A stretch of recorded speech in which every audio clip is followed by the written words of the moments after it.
So welcome everybody. Thanks for joining the informational webinar.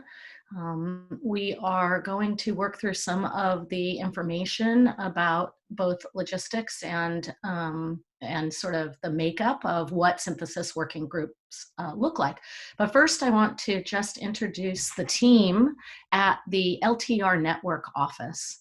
And we'll be tag teaming the presentation as well. So you'll be hearing from these folks as we go. So first in the background somewhere is Frank Davis. He's the executive director of the LNO. There, he's got his video. Good morning, everyone.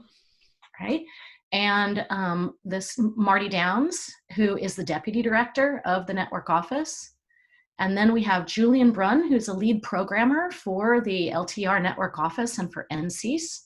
And Kristen Weiss, who's our communications specialist director at the network office. And there you can see Kristen. And my name is Jen Cassell, and I am the research coordinator and synthesis coordinator for the LNO. So what we'll do is, first off, I also want to let everybody on the call know we are recording this, and this we will make this presentation available on our website afterwards.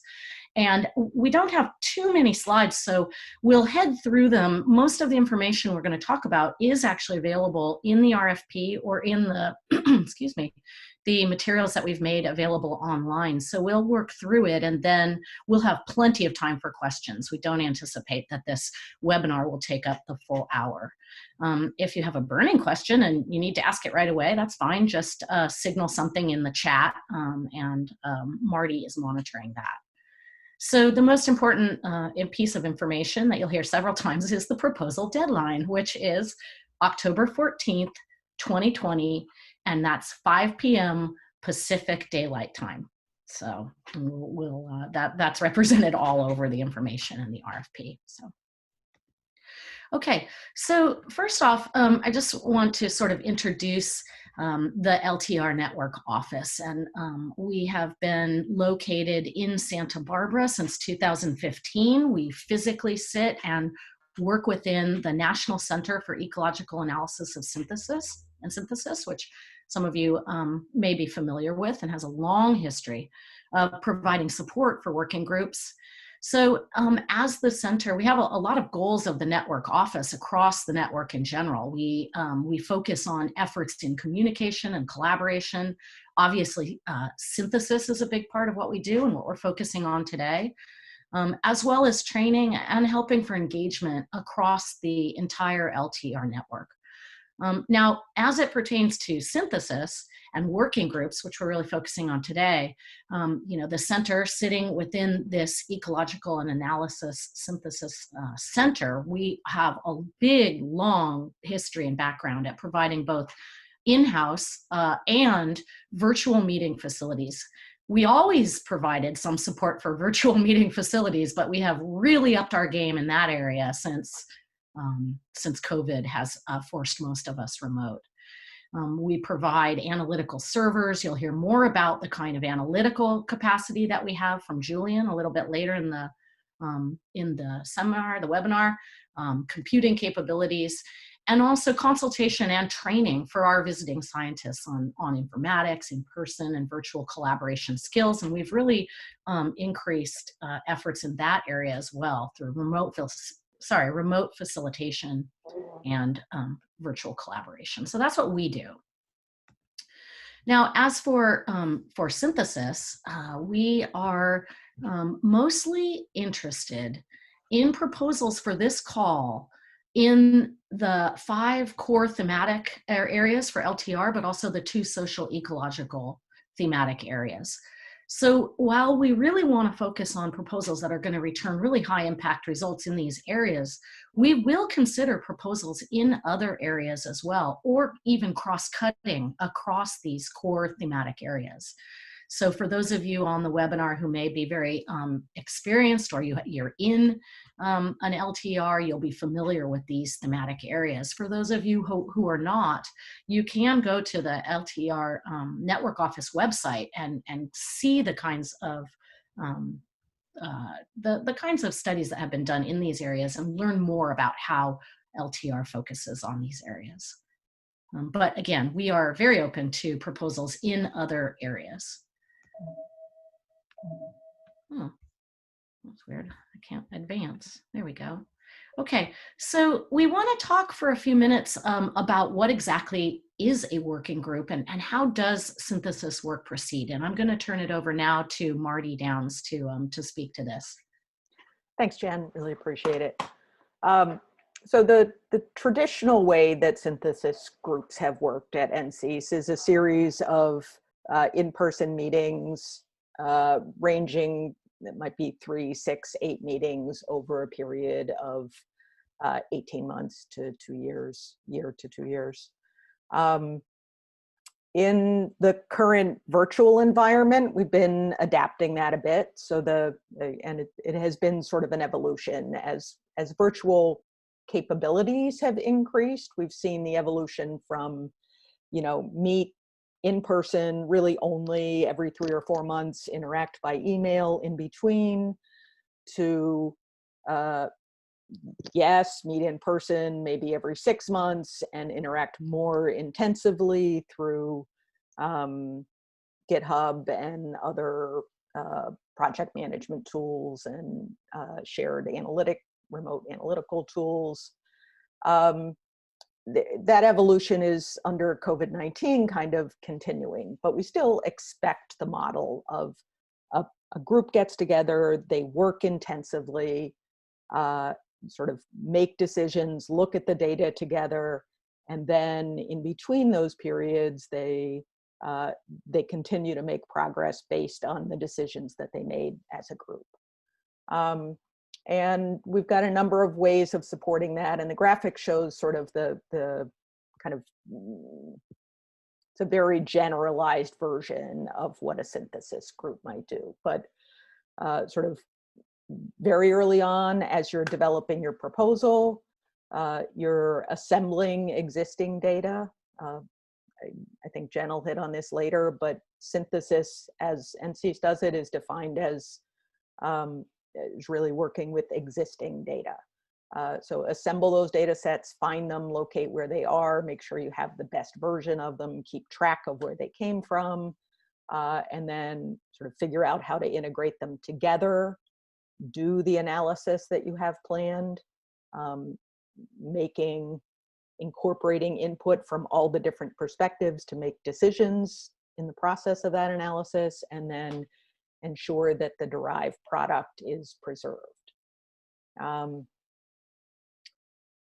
As people have begun working more remotely, and also sort of as we've come to recognize that, graduate students aren't always taught how to do that, we've kind of ramped up our initial support for collaboration planning and how synthesis working groups do that. So we will meet with, once a project is funded, we'll meet with them, meet with the leaders of the project, sort of assess what the data needs are, what your support needs are, what the technical challenges might be, and what you're proposing to do. You guys will sit down and make up a game plan. We'll help think through how to, what the agendas might look like in the first couple of meetings. And then we also are offering a workshop in planning remote facilitation and remote analysis that we're making available to all of the synthesis group members before the first meeting. So that's the kind of general shape of what a synthesis group is looking like. Get the next slide, Jen. Great.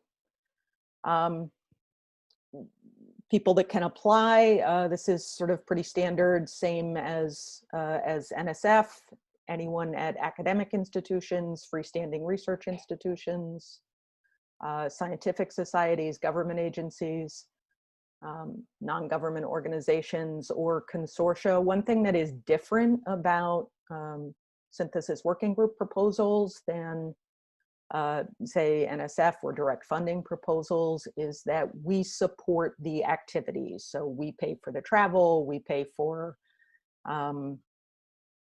directly, for instance, for page charges when those are included in the budget, lodging, meals, all of those expenses. So no money has to change hands. It makes it a much more straightforward proposal for say, postdoctoral candidates to submit.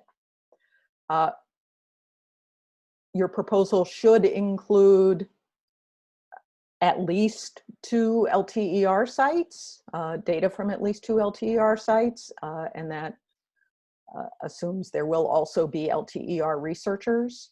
One of the main goals of the network office is to ensure that LTER data is used effectively either by LTER researchers or those outside the network. So it certainly doesn't need to be led by LTER researchers, but you do want to include them. And we also are looking closely at the diversity of participants included in the project, and that crosses several different axes: career stage, gender, racial and ethnic diversity, diversity of sort of perspectives and field. There is no specific criteria or cutoff, but what we ask for in the proposal is that you have made efforts to reach out to underrepresented groups and ask you to describe those efforts. I think that's it. Yeah, great. Thanks, Marty. We're gonna hand it over to Julian now, who's going to go into a little bit more detail here about data and also the requirement to have a technical liaison. And Julian will explain that. Julian? Thank you, Jen. Good morning, everyone, or good afternoon. So we wanted to emphasize a few points regarding the data. One, it's a synthesis effort, and we really would like you to leverage the network of LTER.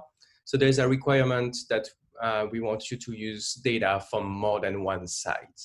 Of course, you can add any personal data that you might have collected, or other network data or external data in your analysis. It's even welcome when you do such. But really, we want also you to leverage the strengths of the LTER network during your synthesis effort. There is also a kind of data policy that LTER has about data sharing. And that's something that is also really close to what NCIS does about open science. So we would like really to capture the output of your analysis to let others to build on, which means we want you to take the time to document it and to archive them in a data repository at the end of the project. And we can talk in further detail about that. But the idea being really that you make the data available to others to build on at the end of the project. And why we stress that here at the proposal stage, it's good to talk, especially when you use data outside the LTER network, about the person who are providing those data, to make sure that that will be something that will be possible at the end of the project. So better to start the discussion earlier. Yeah. And regarding the technical liaison, so it's related to this in-kind support that we were talking about at the beginning of the presentation. We provide data science support to our synthesis working group, and I will be your point of contact representing the NCIS team. Whereas we want to have the same kind of role on the other side, on the working group, that we call technical liaison. The idea is really somebody who will be close to the data analysis that you will be doing, that is interested maybe in learning some skills along the way about programming and other tools, like we will be setting collaboration tools for you, like mailing lists and so forth, to help you to work together in a remote setup, but also talk about your data management, how you plan to process your data, and try to really develop a workflow that will use as much as possible script to make it reproducible. And it's often also for your own working groups, because you might find new data and you will have to rerun your analysis. So we really try to work with you to streamline that as much as we can. And also talking about your analytical needs, we were talking that the NCIS has server capabilities for you to access as part of your award, and we can help you to scale your analysis. Often when you bring all this data together, you end up with a pretty large data set that might go beyond what a laptop can analyze efficiently. So that's really the role of technical liaison that will help us to have this discussion and conversation with the working group. It can be a PI, but really it's not required at all. Julian, really... there's a, before you move on, there's a question in the Q&A that particularly relates to the technical liaison. Is the technical liaison the same role as the LTER researchers part of the working group? That's from an anonymous attendee. It's a person on the working group. I don't think the person needs to have a specific role beside being somebody who will be one of the person leading the analysis. That's really the only requirement there. I think it just works better if it's somebody that is pretty involved with the data analysis. And sometimes it might be 2 person on a working group, but we think at this stage of writing the proposal, it's also the goal is also to help you think about, who is going to do this analysis that you are writing down. And probably if a name comes back again and again, that will be your technical liaison, right, more likely. Thanks, Julian. Just a logistical note, please put your questions into the Q&A, and we do have the capacity to upvote and downvote questions. The question and answer button is on my screen. It's along the menu at the bottom. Thanks. Sorry for the back and forth. I guess I've had too much coffee this morning and I keep pressing the advance button. So apologies for that. So thanks, Julian. And we'll probably circle back and have more questions on the data. Now, I just want to quickly go over oops, I'm going backwards, haven't I? I really have had, wait, where are we? Right, so I just want to go over some of the kind of the nitty gritty on the proposal itself, budgets, what we fund, what we don't. Marty already touched on this, what actually is allowed to be funded and what we tend to fund. So basically, to reiterate what Marty said, we fund the meeting travel, we can fund lodging, per diem. We, in some cases, have been able to throw some funding towards publication costs as well. We look at the overall budgets for that and see if we have room for that, but lately we've been able to help with that. And that the L&O itself reimburses the actual expenses.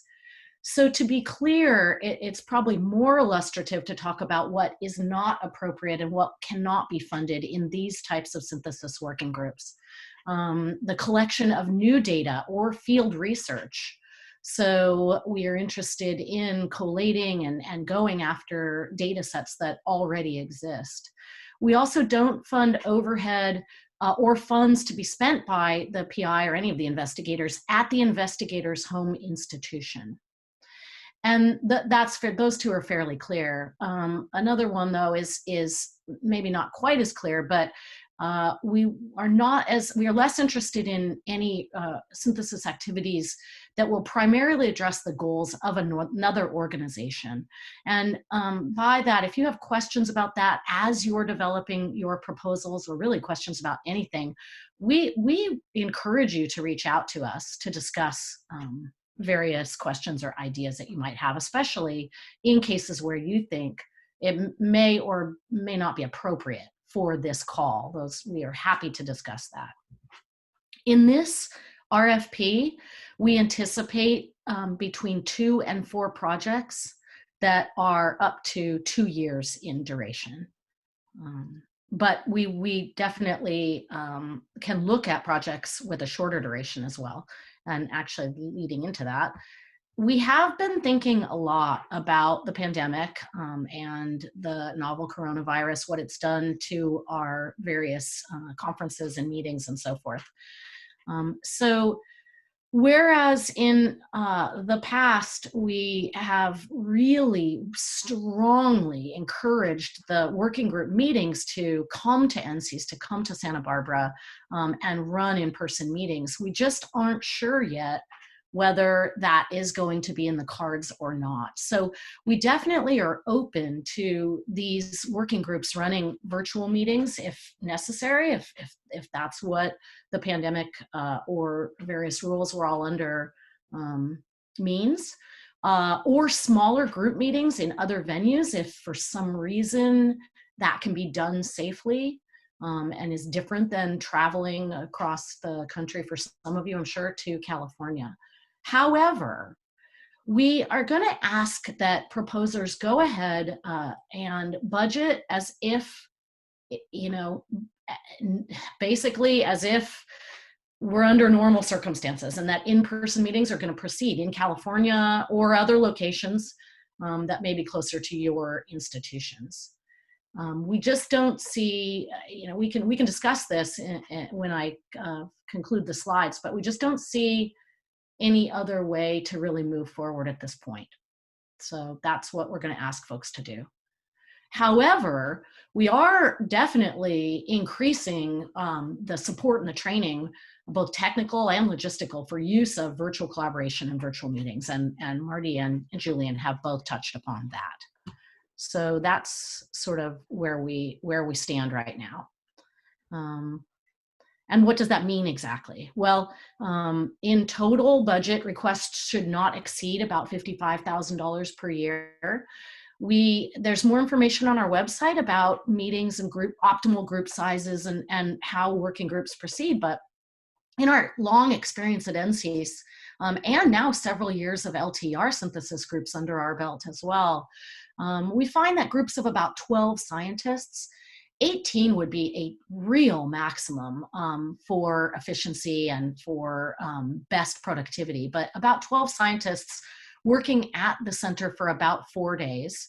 And each working group typically meets 2 to 3 times a year. That's what we advise. But smaller working groups, shorter duration, are definitely welcome. And we're just going to have to all remain flexible as we see how, you know, how the pandemic proceeds and what we can do. Partial support from other institutions or agencies or different co-funding, it's welcomed, but it is not required. So to be clear, there's no match requirement. But if you have other support, maybe it's even for salaries for a postdoc or graduate student or whatever the case may be, that is welcomed, and we would want you to list that in your proposal. But it's not required. Quickly, just for those of you who may have been familiar with the solicitation and the format of our proposals from prior, not the most recent 2019 solicitation, but anything back from 2016 to 18, we've changed and hopefully made the format of the proposal a little bit more clear and a little bit easier in some sense. So specifically, we've moved the data sources table to its own table, and it's not part of the word count anymore. We, as have mentioned several times now, we've got more support and training for the technical liaison and the data workflow. And then importantly, we continue to build on our resource list for synthesis process in general, and that's on our website, and the URL is given here. So we really strongly urge you to go ahead and take advantage of those resources, you know, before you maybe reach out to us with questions. I think many things may be answered there. And then finally, how do we review these? Well, the proposals are generally reviewed for their scientific merit and novel approaches, but also for their contribution to LTER network science. And that's why we insist that the the data sets come from 2 or more LTER sites. We also will be looking at participant diversity writ large, as Marty said, career stage, underrepresented groups, and so forth, gender. And the participant expertise, both scientific and technical. And there is a form in the proposal for you to fill out with your expected participants. And at the time of when the proposal goes in, not all of your participants have to be confirmed. There's a place for you to note invited or confirmed or so forth. But we would want to see that you've assembled a group that has the scientific and the technical skill to match with what you're proposing. Now, we put together a review panel, and that review panel will include both LTER scientists and scientists from outside the network, in some cases from other networks, but from outside the core LTER network. But the final decision on and that panel will review, and we get together for a panel meeting and we discuss and we make recommendations, but the final decision on funding will be made by the LNO executive director, that's Frank, in consultation with the chair of the executive board. And also, especially this year with COVID-related constraints, but always, even in past RFPs, based on the panel discussions, we may come back to you, to API, to request modifications of the proposal. These might be changes to the size of your working group or the composition. There may be suggestions. Often these are very helpful. The panel can suggest inclusion of other data resources that the group may not have even been aware of. So we do reserve the right to come back to you, and usually that's a really helpful thing, not a hindrance. Oh, we hope at least. So that concludes the formal slides. Again, the most important thing in bold is the due date, Wednesday, October 4th, 5 p.m. Pacific Daylight Time. Obviously, the webinar is now, so if you're on it, you already know the date of that. We expect that the awards will be announced sometime in early January, and projects can be, the grants can be set up and projects can be slated to begin as early as February of 2021. We do find with this timing that in terms of meetings, we often see that happen, the first meeting, maybe a little bit later in the spring. And again, with the, everything sort of changing weekly in terms of what travel and all of that due to the pandemic, we'll just have to all stay really flexible on that. But this is what we're anticipating in terms of your timelines. So that's all I have. And I'm going to leave this slide up, but turn it over to, I think, Marty, who may be managing the Q&A here. I'm actually having trouble seeing it myself. Marty, do you want to? Yeah, sure. I'll just read questions as they come in. And direct them maybe to one of us? Absolutely. Great, thank you. So Alan asked in the chat, Alan Hunt, for potential investigators without a personal contact within the LTERs, is there any guidance for finding potential collaborators, working group members within the LTER? I'll actually take that one to start, and then folks can, other folks can add anything that makes sense. I would actually start with the data, and it's a point we could have made more strongly in the slides, which is that LTER data, the primary repository for LTER data is the Environmental Data Initiative. And you can search there or search in Data One for LTER data that fits the question that you're looking for. And the investigator associated with those data sets is listed in connection with them. And that's the place that I would start for identifying potential collaborators. So if you've got a question, but not a lot of connections within the LTER network, that's a great way to find potential collaborators. Certainly the other approach would be to review the LTER network website, which is lternet.edu. For sites that you might know are doing related work, and there are listings of personnel associated and research topics associated with those projects on the network website. Other thoughts? Yeah, I would just like to encourage that question and the seeking out of LTER collaborators, because at the same time, we often get questions from people who are really embedded in the LTERs about how they can reach out and find other data sources and other collaborators who might not be in those LTERs. So I'm excited about the question, and I'm excited about the possibility of making these connections. Great. We have a couple from Phaedra Booty. So it is not necessary to run the proposal through our home institution sponsored program office. And yes, that is true.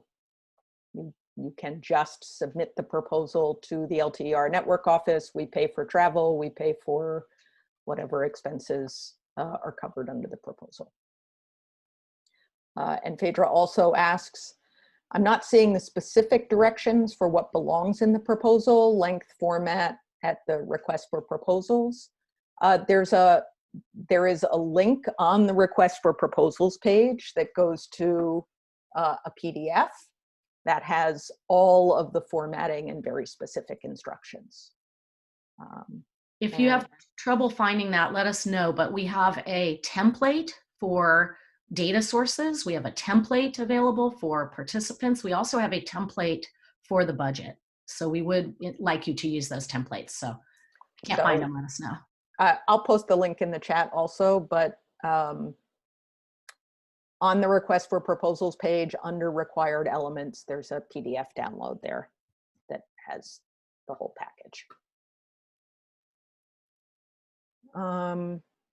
And Craig Patterson asks, E.O. Wilson in his book Consilience talks about how we are drowning in data while starving for wisdom.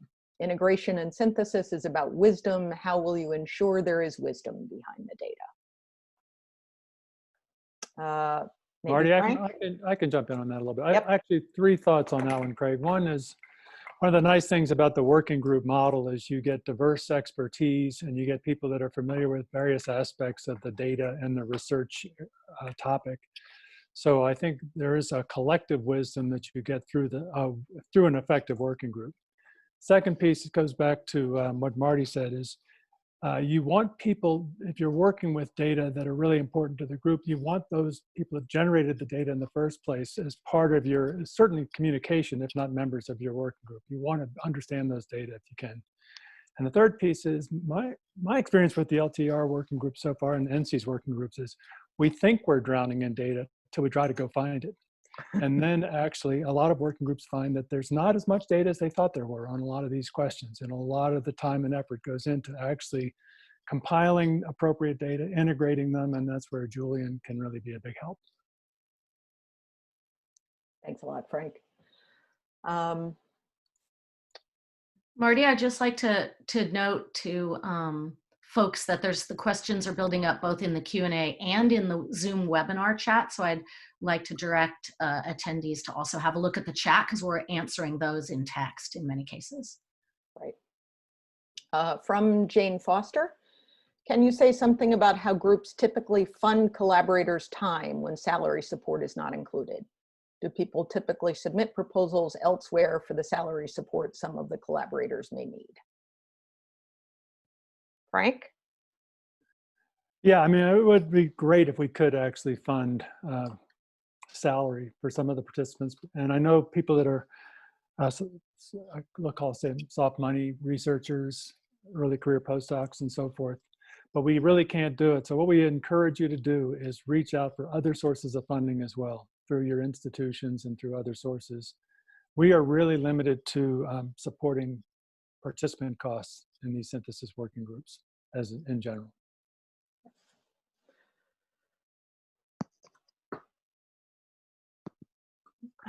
Questions seem to be slowing down.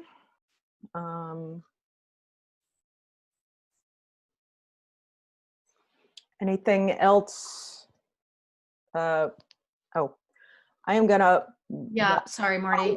Wrap up here, and as the last couple of questions come in, I'm gonna ask people to fill out a poll, very quick 3-question poll that is just about where you're coming from and how you heard about the webinar. Marty, there's a question in the chat from Riley. It says earlier I mentioned, it was me, mentioned reaching out to ask about the topic of the synthesis group. Who's the best person to contact for those types of questions? So you can feel free to start with myself and Marty, and our emails are in the RFP itself. And if you want, I can even share them here. And if you know, we feel we want to move that, you know, questions on, we can go to Frank. But I think and Marty is our great organizer of the office too. So when emails and questions come in from Marty, she can also direct those to make sure they get. I can always get them to the right person. Yeah. So when in doubt, contact Marty. But if you have specific questions, please feel free to contact me. Yeah. You know, one thing that hasn't come up as we talk about kind of what's the right topic and who are the right people. You can have working groups where the participants change over the course of the project. And I'd encourage you to think a little bit creatively about that. We talked about the optimal number being somewhere around 12 plus or minus, but it doesn't have to be the same 12 people throughout the duration of the project. And you might start with a smaller core and then build out. But my main point is to say there are ways to involve more people and still keep the meetings at a manageable size and the group at a manageable size during the course of the project. Thanks, Frank, for mentioning that. That was an oversight in our presentation here, but it's really important. But I think when you think about having different participants in different meetings, a lot of thought does have to go into which people are appropriate for which meeting topic. And so, you know, subgroups and sub meetings need to be thought out for what the topics might be to get the right people in the right meeting. So just as an example on that, there certainly are lots of variations, but often there will be one group that is kind of the early organizers, and they might meet, you know, 4 or 5 together before you have a large group meeting that includes everybody.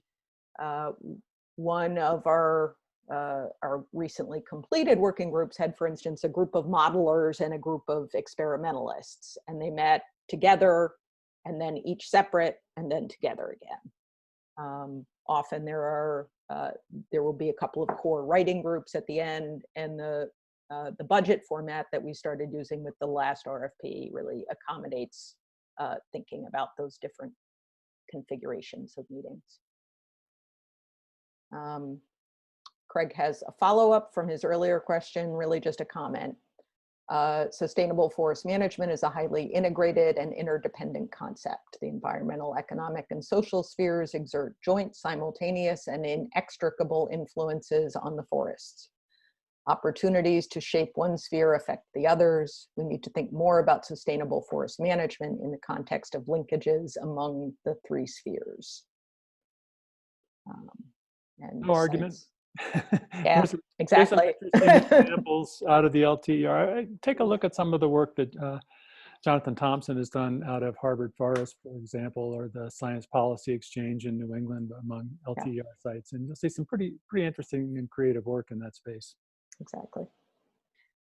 I'd also like to mention something maybe I forgot to say earlier too, but have a look if you're thinking about various topics at the previously funded working groups. We are not opposed to working groups that might build upon some of the data products that the other groups have made. Obviously, the proposals you'd have to move forward and really present some novel analyses or some novel outputs, but building upon past working group products is not discouraged.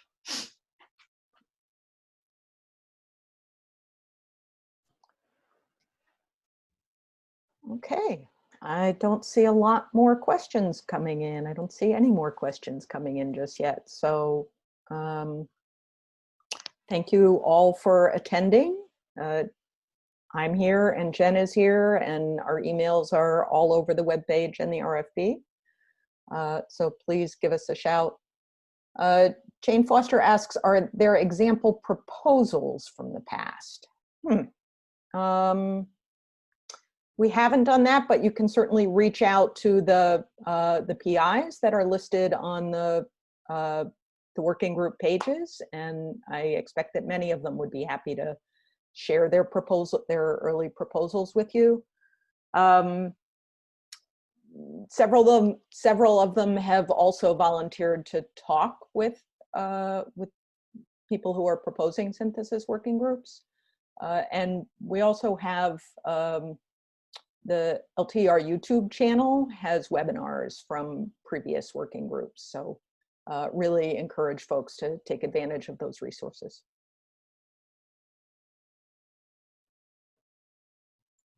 All right. Okay, great. Oh, thank you all.